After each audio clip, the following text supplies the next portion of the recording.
शुभ प्रभात। आज का दिन मंगलमय हो प्रिय आत्मन।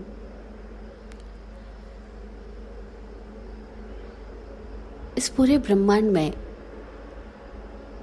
प्रत्येक जीव की भाव शक्ति कार्यरत है। प्रत्येक जीव की इच्छा शक्ति इस पूरे ब्रह्मांड में व्याप्त होती है और उसकी इच्छा शक्ति के अनुरूप उसके स्वयं के भीतर भी परिवर्तन होते हैं और इस ब्रह्मांड में भी। इसलिए प्रतिपल सृष्टि बदलती रहती है। सबके भावों के अनुरूप ये रंग रूप आकार लेती रहती है।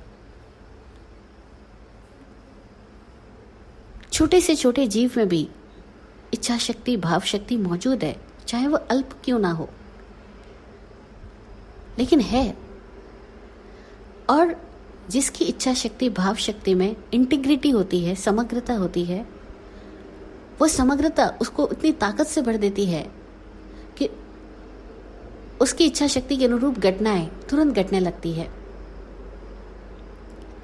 योगी लोगों को इसीलिए पूछा जाता रहा भारत में बरसों से कि इनकी इच्छा शक्ति भाव शक्ति कार्य शक्ति बहुत इंटीग्रेटेड है, समग्र है और शुद्ध है, परिशुद्ध है।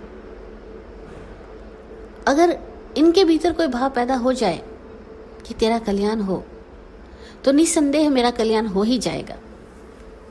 तो लोग जाते उनकी सेवा भक्ति करते, पूजा करते, आराधना करते, परिउपासना करते, ताकि किसी तरह से उस योगी की दृष्टि के अंदर वो उपासक आ सके और उस उपासक की चित्त दशा उस योगी की दृष्टि मात्र से परिवर्तित हो सके।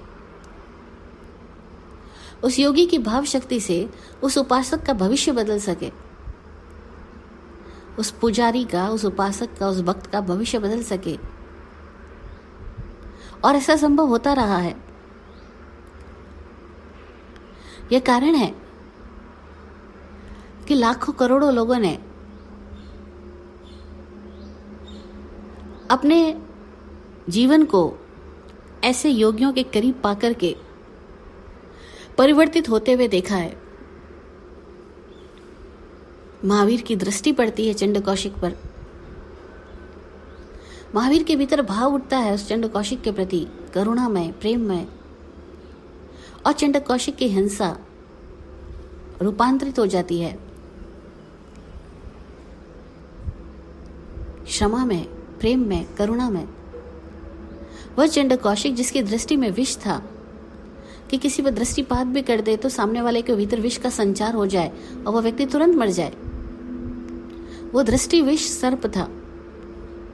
और उस चंड कौशिक को जब महावीर की दृष्टि मिल गई तो उसकी दृष्टि से सारा विष जाता रहा। उसने अपनी आंखें बंद की और किसी गहरे अनुभव में लीन रहने लग गया। अब वह किसी गहरे अनुभव में लीन हो गया है। आसपास के सारे ही अन्य प्राणी, क्षुद्र प्राणी उसके ऊपर आने लगे, मंडराने लगे, चींटियां उसके शरीर को काटने लगी, लेकिन वह उस अपने गहरे अनुभव से बाहर नहीं आना चाहता जिसमें उसको आनंद आया है। उसके भीतर प्रेम घटित हुआ है। उसके भीतर इस देह से परे किसी और अन्य का स्पर्श हुआ है। उस संस्पर्श में वो जी रहा है, वो डूबा हुआ है। ठीक ऐसे ही जैसे कोई योगी ध्यान में डूबा हो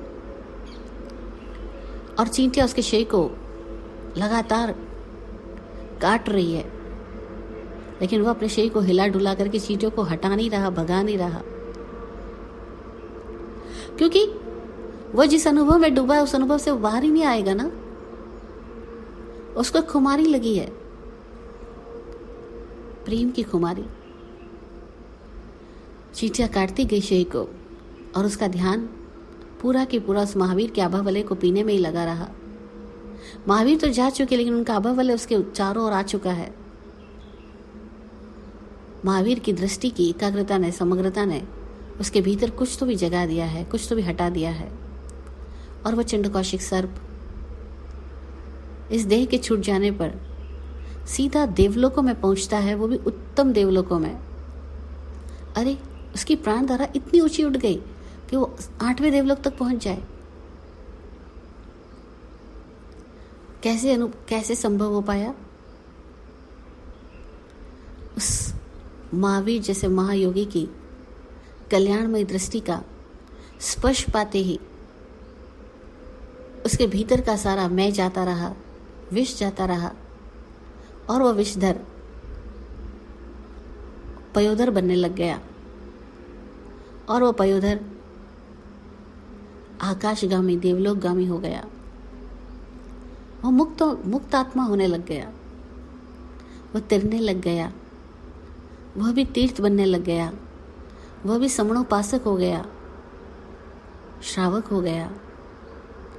उसने कुछ और ही महसूस कर लिया है, इसीलिए अब उसका जीवन क्रिया प्रतिक्रिया में, राग द्वेष में नहीं रह रहा है, हट चुका है वहां से। वो लाखों चींटियां कुछ भी कहे ना, लाखों चित्त कितने भी तंग करे ना, चींटी बोले तो चित्त, और चित्त काटते हैं, भटकाते हैं, विचलित करते हैं, लेकिन उस चंड कौशिक को नहीं, क्योंकि उसके भीतर कुछ और चल रहा है।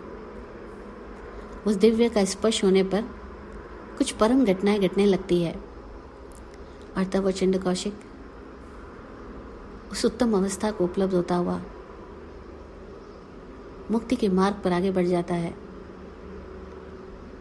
शरीर अभी उसका एक आध जन्म और ले लेगा, लेकिन एक आध जन्म में वो मुक्त हो जाएगा, क्योंकि उसके भीतर कुछ हुआ है।